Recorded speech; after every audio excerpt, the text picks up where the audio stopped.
کہ جن کی نمازیں ان کے سروں سے اوپر نہیں جاتی. ایک وہ غلام جو اپنے آقا سے بھاگ جائے جب تک کہ واپس نہ آئے، اور دوسرے وہ بیوی جو اپنے شوہر کی نافرمانی کرے جب تک کہ نافرمانی سے باز نہ آ جائے. یہاں تک حکم ہے کہ بیوی شوہر کے معاملے میں کسی دوسرے کی بات نہ مانے. یعنی شادی کے بعد ایک عورت جب شوہر کے گھر چلی جاتی ہے تو پھر شوہر کا حق سب سے بڑا ہو جاتا ہے. بعض اوقات ہمارے معاشرے میں ایک طرف شوہر کچھ کہتا ہے، دوسری طرف والدین کچھ کہتے ہیں، تیسری طرف کسی اور کا مشورہ کچھ ہوتا ہے، عورت بیچاری بیچ میں پس جاتی. ایسے موقع پر عورت کے لیے کیا لازم ہے، اس کی پرائرٹی کیا ہوگی کہ وہ اپنے شوہر کی بات مانے. عورت کی دوسری بڑی ذمہ داری اپنی آبرو اور عزت و عصمت کی حفاظت ہے. عورت کوئی ایسا کام نہ کرے جس سے اس کی عفت و عصمت پر کچھ حرف آئے.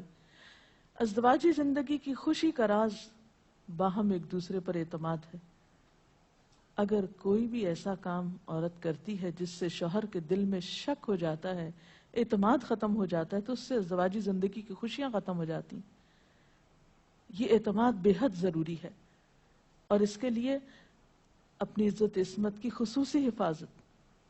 نبی صلی اللہ علیہ وسلم نے فرمایا، عورت جب 5 وقت کی نماز پڑھے، اپنی آبرو کی حفاظت کرے، اپنے شوہر کی فرما بردار رہے، تو وہ جنت کے جس دروازے سے چاہے داخل ہو جائے. اسی لیے شوہر کی اجازت اور مرضی کے بغیر گھر سے بھی نہیں نکلنا چاہیے. حضرت معاذ بن جبل کہتے ہیں کہ نبی صلی اللہ علیہ وسلم نے فرمایا، خدا پر ایمان رکھنے والی عورت کے لیے جائز نہیں کہ وہ اپنے شوہر کے گھر میں کسی ایسے کو آنے دے جس کا آنا شوہر کو پسند نہ ہو، اور ویسی صورت میں گھر سے نکلے جب اس کا نکلنا شوہر کو پسند نہ ہو.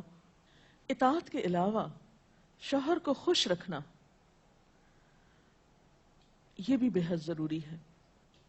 نبی صلی اللہ علیہ وسلم نے فرمایا، جس عورت نے اس حال میں انتقال کیا کہ اس کا شوہر اس سے خوش تھا تو وہ جنت میں داخل ہوگی. اور عموماً کسی کی خوشی کے لیے انسان اپنے جذبات کی قربانی دیتا ہے، بعض اوقات اپنی سوچ کی قربانی دیتا ہے، بعض اوقات اپنے کسی اور راحت و آرام کی قربانی دیتا ہے. تو ایک عورت جب اپنے شوہر کو خوش کرتی ہے تو جواباً اس کے لیے خوشی پلٹتی ہے.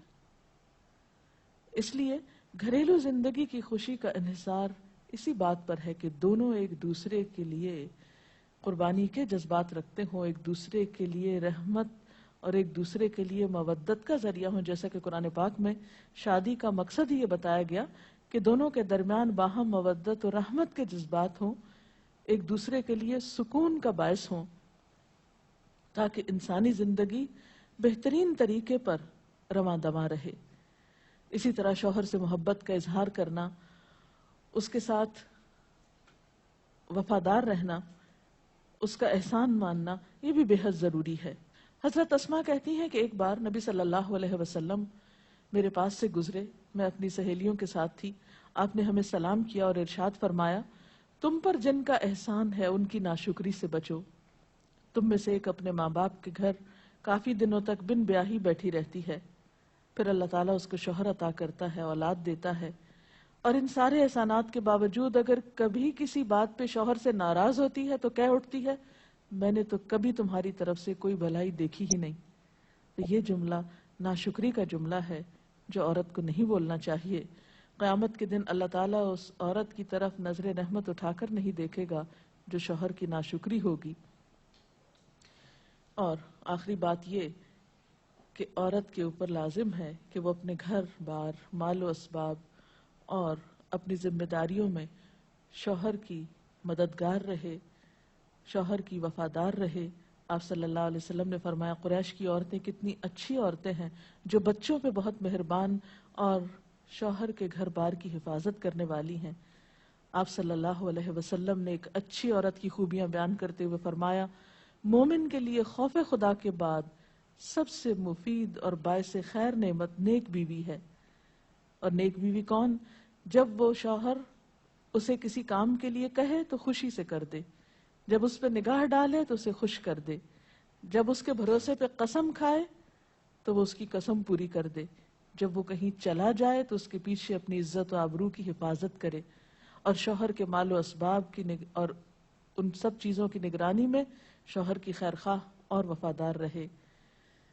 اور اس کے ساتھ ساتھ اپنی صفائی، زیبائش اور سلیقہ مندی کا بھی ثبوت دے۔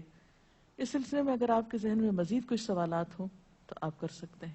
اگر والدین اور شوہر دونوں میں سے کسی ایک کی بات ماننے کا جیسے وقت ہو تو پھر کس کی بات پہلے مانی جائے گی؟ شادی کے بعد شوہر کی بات ماننا زیادہ ضروری ہے بنسبت کسی اور کے، کیونکہ واضح طور پر آتا ہے کہ عورت شوہر کے معاملے میں کسی دوسرے کی بات نہ مانے۔ اگر شوہر کوئی ایسا حکم دے جو کہ شریعت کے خلاف ہو تو کیا اس کا حکم ماننا چاہیے؟ شریعت دین کے یہ خلاف؟ تو